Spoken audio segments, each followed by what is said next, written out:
يا ابن سهيل. بسم الله الرحمن الرحيم.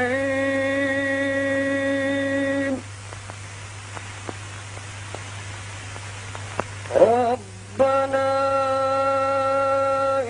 إنك تعلم ما نخفي وما نعلن وما يخفى على الله من شيء في الأرض ولا في السماء.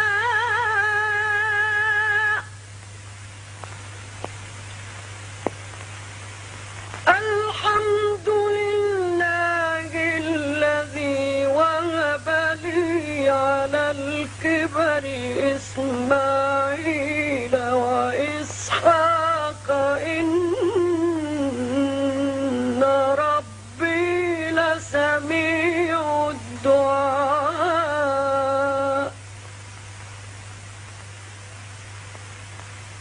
رب اجعلني مقيم الصلاة ومن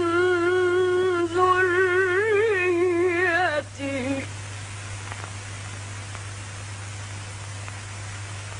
ربنا وتقبل دعاء.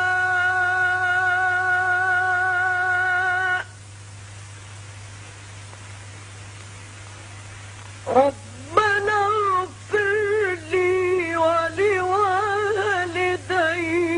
وللمؤمنين يوم يقوم الحساب.